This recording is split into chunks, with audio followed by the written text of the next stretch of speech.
जय हिंद दोस्तों। आज के इस वीडियो में मैं आपको होम्योपैथी के बारे में करियर एंड स्कोप डिटेल में बताने वाला हूँ। अगर आप ज़रा सा भी प्लान कर रहे हैं ना कि आपको BHMS में एडमिशन लेना है, तो आपको यहाँ से क्लैरिटी मिल जाएगी कि इसमें आपको आगे चल के क्या अर्निंग्स हो सकते हैं, करियर स्कोप वाइज कैसा रहेगा। ये सारी कुछ चीज़ें A to Z मैं आपको earnings, PG options, best colleges, expenses कितने आएंगे, किस किस को नहीं करना चाहिए, होम्योपैथी डिटेल में बताऊंगा। सबसे पहला बिना किसी देरी के दोस्तों मैं बताना शुरू करता हूँ कि क्या करियर ऑप्शंस है, किस किस फील्ड में आप जा सकते हो। जो सबसे पहले नंबर की सबसे पसंदीदा चीज़ है ना मेरी, वो ये है कि आप अपने यूजी में थोड़ी मेहनत एक्स्ट्रा करो और एक्स्ट्रा मेहनत करने के बाद में आप इतना कैपेबल हो जाओ कि आप डे वन से अपना प्राइवेट क्लिनिक चला पाओ।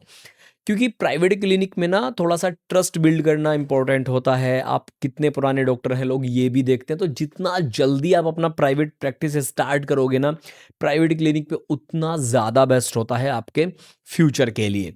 ठीक है, अब देखो इसमें आप ऑपरेशन तो करोगे नहीं, क्योंकि इसमें एमएस नहीं कर सकते हैं आप, एमडी कर सकते हैं। तो आपको जनरल फिजिशियन वाले जो हैं मेनली काम मिलेंगे। अब जनरल फिजिशियन में लोग ऐसे भी होम्योपैथी डॉक्टर्स मैंने देखे हैं जो होम्योपैथी मेडिसिन से कैंसर तक का इलाज कर रहे हैं। पर्सनली मैंने अपने आँख से देखे हैं और अभी इस आगे वीडियो में मैं आपको वो बताऊंगा कि ऐसा कौन करता है। आपको वो विजिट करना चाहिए और देखना चाहिए कि आप कितना बड़ा करियर बना सकते हो इसमें। दूसरा, आप अपना हॉस्पिटल चला सकते हो, होम्योपैथी हॉस्पिटल चला सकते हो। मेडिकल ऑफिसर आप इसमें बन सकते हो, गवर्नमेंट जॉब एक तरह की ये होती है मेडिकल ऑफिसर की, ये आप बन सकते हो। आप टीचिंग में जा सकते हो, गवर्नमेंट टीचिंग भी होती है इसमें, प्राइवेट टीचिंग भी इसमें होती है। आप रिसर्च में जा सकते हो, गवर्नमेंट रिसर्च भी हो सकती है, प्राइवेट रिसर्च भी हो सकती है। आप इसमें क्या होम्योपैथी फार्मेसी में जा सकते हो, फार्मास्यूटिकल कंपनी में जा सकते हो। आप गवर्नमेंट के जो आयुष जॉब्स होते हैं उनमें जॉब कर सकते हो। आजकल हर एक गवर्नमेंट हॉस्पिटल में आयुर्वेद की भी और होम्योपैथी की भी दोनों वैकेंसीज आने लगी हैं, वहाँ पर आप जॉब कर सकते हो। आप हायर एजुकेशन में जा सकते हो। इंटरनेशनल अपॉर्चुनिटीज़ भी हैं। मुझे कमेंट करके बताओ कि होम्योपैथी का जो सबसे पहले शुरुआत थी वो किस कंट्री से हुई थी, और फिर आप हमसे कनेक्ट भी कर सकते हैं। वीडियो के डिस्क्रिप्शन में कॉन्टैक्ट डिटेल्स हैं अगर आपको होम्योपैथी के बारे में ज़्यादा जानना है। हेल्थ कोच बन सकते हैं आप, उसके अलावा आप टेली कंसल्टेशन कर सकते हैं। ये 10-11 ऑप्शन तो मैंने आपको ये बता दिए जो बिल्कुल फिंगर टिप्स पे मेरे याद थे मुझे। इसके अलावा भी बहुत सारे ऑप्शंस हैं जो आप होम्योपैथी में अपना करियर बना सकते हो। सबसे पहले मैं आपको कुछ पीजी के ऑप्शंस बता दूं, क्योंकि बहुत सारे स्टूडेंट्स ये कंफ्यूज रहते हैं कि सर हमें समझ ही नहीं आ रहा है कि पीजी इसमें किस किस में कर सकते हैं। तो दोस्तों यूजी के जितने भी सब्जेक्ट होते हैं, यानी कि BHMS के दौरान आप एनाटॉमी, फिजियोलॉजी, मटीरिया मेडिका या फार्मास्यूटिकल कोई भी सब्जेक्ट हो, आप सब में अपना पीजी कर सकते हो। कोई रोक टोक नहीं है। या सबसे बेस्ट जो माना जाता है वो जनरल प्रैक्टिस वगैरह के लिए मटीरिया मेडिका वगैरह माना जाता है। इसमें आप अपना पीजी कर सकते हैं। अगर आपको एनाटॉमी फिजियोलॉजी पढ़ाना है तो आप एमएससी भी कर सकते हैं एनाटॉमी या फिजियोलॉजी में, एमडी भी कर सकते हैं एनाटॉमी फिजियोलॉजी में। तो वो भी हमारे पास में एक ऑप्शन है। तो ये पीजी का ऑप्शन है, कोई रोक टोक नहीं है। आप पीएचडी वगैरह तक कर सकते हो, रिसर्च में जा सकते हो, सारे ऑप्शंस खुले हुए हैं। Now let's talk about BHMS करें तो कौन से कॉलेज से करें। एक तो इंडिया में थोड़ा सा हमें देखने के लिए मिलता है कि आप लोग कंफ्यूज हो, लोग मिथ बहुत ज़्यादा फैलाते हैं, गलतफहमियां बहुत ज़्यादा होती हैं। अब ऐसे में एक अच्छा कॉलेज सेलेक्ट करना आपके लिए बहुत एक चुनौतीपूर्ण काम हो सकता है। मैं सबसे पहले बताता हूँ, आप जो भी मैं अभी कॉलेज बताऊंगा आप मेरी बातों पे ना विश्वास करो, आप डायरेक्ट जाओ कॉलेज में, विजिट करो। और विजिट करके अगर आपको ये अच्छे से विजिट करना है कॉलेज, तो आप रेफरेंस दे सकते हो कि हमें फरमान सर ने भेजा है कॉलेज देखने के लिए, हमें कॉलेज दिखाइए कैसा है। वहाँ पर जाओ, कोई भी मिले आपको जो एडमिशन से रिलेटेड वगैरह हो, कि फरमान सर ने भेजा है चौक टॉक वालों ने और हमें कॉलेज विजिट कराओ अच्छे से, और बहुत अच्छे से कराना। एकदम चौड़ में जाओ नाम लेके। कॉलेज है नेमिनाथ होम्योपैथी मेडिकल कॉलेज, और इस कॉलेज में आपको 2-3 चीज़ें देखनी है जिनका सबसे पहले ध्यान रखना है। आप जाते ही अगर आप किसी से नहीं भी जाके मिल रहे हो ना, आप सीधे जाके कहाँ घुस जाओ, हॉस्पिटल में चले जाओ। जो पेशेंट वाला सेक्शन होता है ना, जिसमें वेटिंग एरिया वगैरह होता है, उधर से जाके एंटर कर जाओ। आप अपनी आंखों से देखो कि कैसा पेशेंट फ्लो है। और पेशेंट फ्लो अगर देखना है ना, तो सुबह 10 बजे से लेके 1-2 बजे के वाले टाइम पे जाना, क्योंकि आप सब जगह देखते होंगे कि ओपीडी शायद शाम में नहीं लगती हैं सब डॉक्टर्स की। तो ये जो मॉर्निंग वाला होता है इसमें ओपीडी ज़्यादा चलती है, तो इस टाइम पे जाके आप जो है पेशेंट्स देखना है।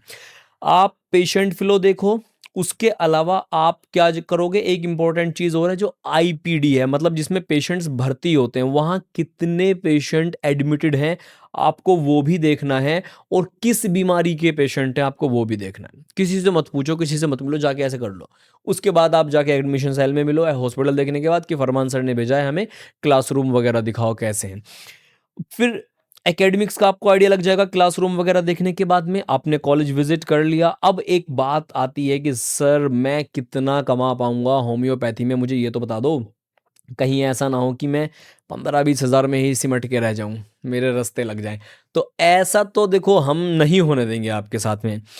जो आपको अर्निंग्स के लिए अगर किसी का एग्जांपल लेना है ना, अभी मैं शुरू में बता भी रहा था कि आप अच्छा अर्न कर सकते हो, अच्छा करियर बना सकते हो, तो आप नेमिनाथ में ही जाओगे ना अगर कॉलेज विजिट करने के लिए, तो वहाँ पे आपको जो कॉलेज के ऑनर भी कह सकते हैं हम, या डायरेक्टर बोलें, कुछ भी बोलो ऐसा, डॉक्टर प्रदीप सर हैं।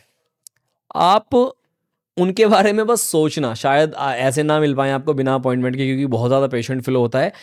उनके बारे में ये सोचना कि वो खुद एक होम्योपैथी डॉक्टर हैं, इतना बड़ा हॉस्पिटल सेटअप रन करते हैं, और इतना सारा पेशेंट फ़्लो है, उनको कितने अर्निंग्स होंगे, and he is a BHMS homeopathy doctor. तो उन्हीं को देख के आइडिया लगा लो यार कि कितना कमा सकते हो आप। मतलब जब वो कर सकते हैं तो आप क्यों नहीं कर सकते हो? बहुत अच्छे से कर सकते हो। जब एक बीएचएमएस डॉक्टर इतने करोड़ों रुपए कमा सकता है, तो आप क्यों नहीं कमा सकते? आप सिर्फ़ कॉन्फिडेंस नहीं है आप में, तो थोड़ा-सा कॉन्फिडेंस बिल्डअप करो, करेज होना चाहिए आपके अंदर, स्किल्स सीखो, आप भी कमा पाओगे।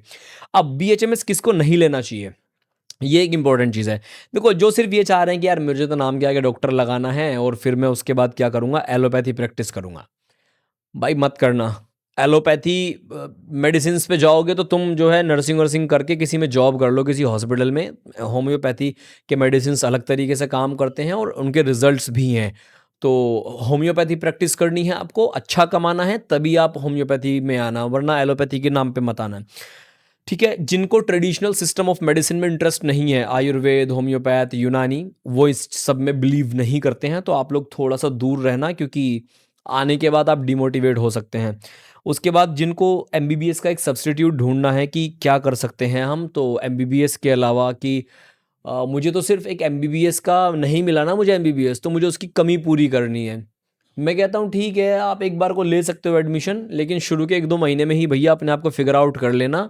बाद में जाके छोड़ोगे तो साल भी बर्बाद होगा, करियर भी बर्बाद होगा। हालाँकि बीएचएमएस अपना एक सेपरेट पैथी है, सिस्टम ऑफ मेडिसिन है जिसमें सब कुछ है।